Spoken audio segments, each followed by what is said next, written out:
Okay, here we will discuss about electromagnetic wave.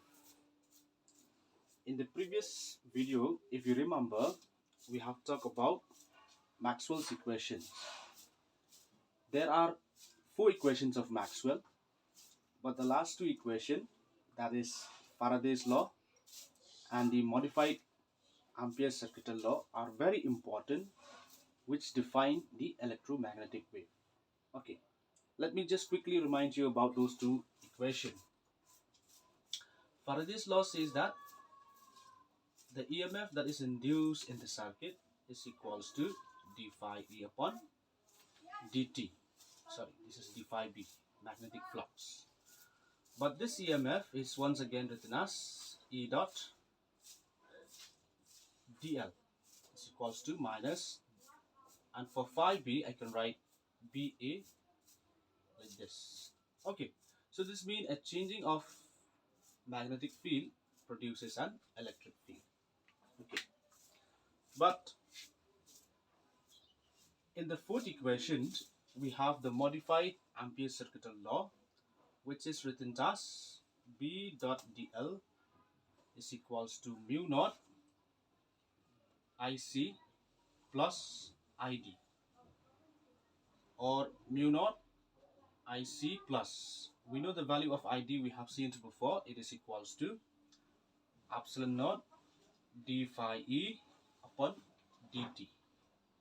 Or I can say this is mu naught IC plus epsilon naught. Instead of phi E, I can write E A upon dt like this. Okay, so here it means that the change of electric field produce a magnetic field. Okay, so the changing of either field will always create the other field. Okay, a change of magnetic field produce electric field, and a change of electric field produce magnetic field. Okay, so then with the help of these two equations, now we can define about electromagnetic wave. So electromagnetic wave, it is a wave which travel in free space or in any medium as a time varying electric and magnetic field. These electric and magnetic fields are propagated perpendicular to each other as well as to the directions of propagations of the wave. Okay, so that is an electromagnetic wave. Okay, so if you represent the electromagnetic wave graphically, then that wave, it is shown in this figure. Let me name this as figure A. So this figure A shows the representations of electromagnetic wave graphically, right, with respect to time and space. So as you can see in this figure, we have two waves. One is for the electric field that varies with time, and the other is for the magnetic field. Okay, so this electric field, it is propagating along the y-axis in this way, whereas the magnetic field, it is propagating along the z-axis. So it means both electric and magnetic field are perpendicular to each other. Okay, now the equations of the electric and magnetic field at any instance of time is given as E equal E naught sine kx minus omega t. And similarly, the instantaneous value of the magnetic field is written as V equal B naught sine kx minus omega t. Okay, where k here is equals to 2 pi upon lambda, and it is known as a propagation constant. And this lambda, as you know, stands for the wavelength of the wave, and this omega here, it is equals to 2 pi f, which is the angular frequency of the wave, and this small f here is the linear frequency of the wave.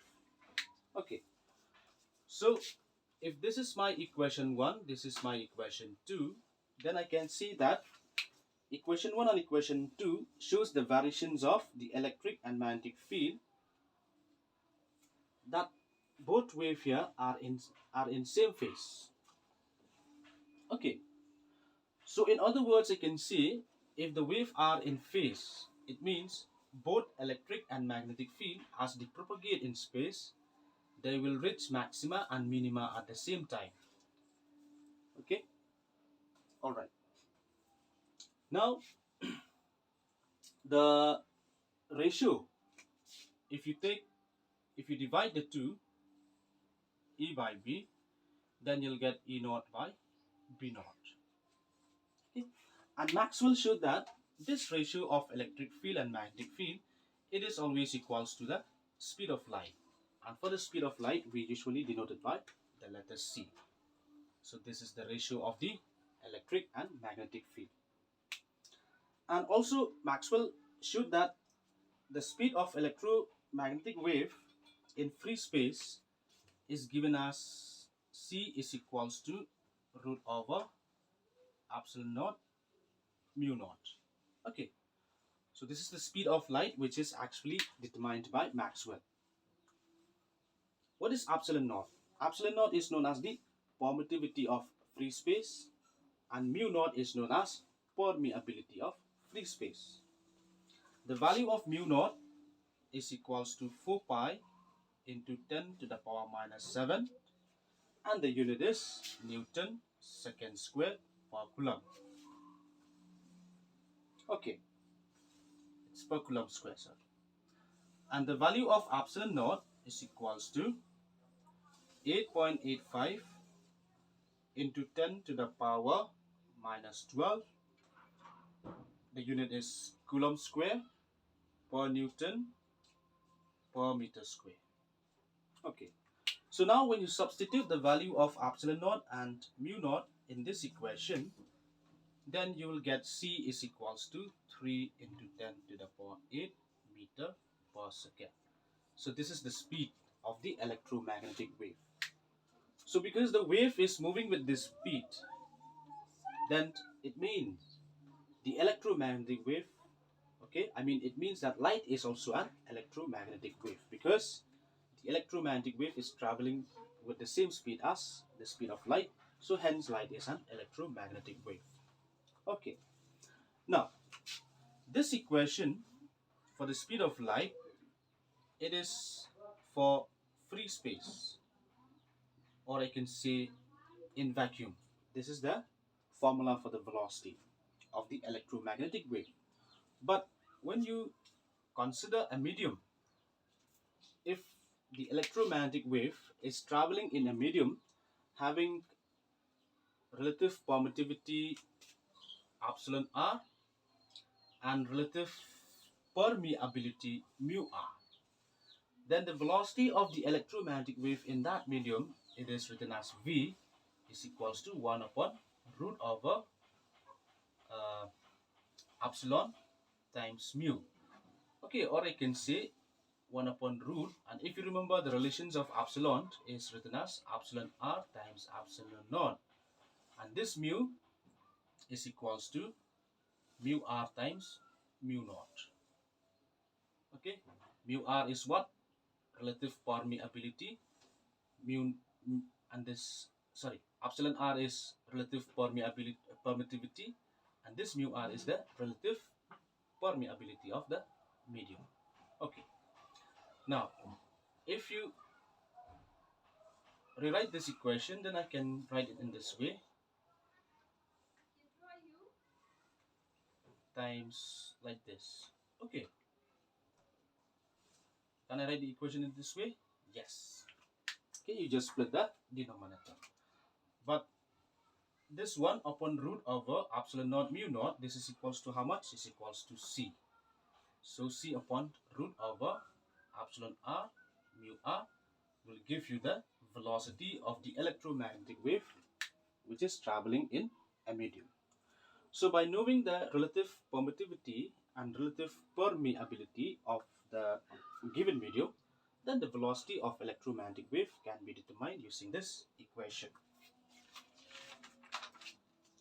Okay, now as E and B,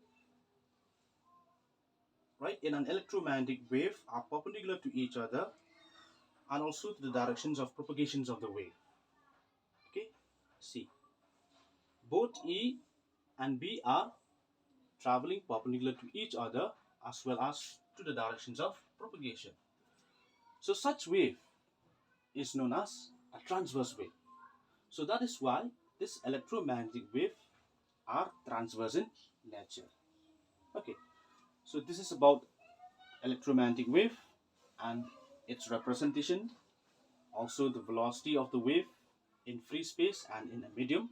And in the next video, we shall talk about the sources of electromagnetic wave.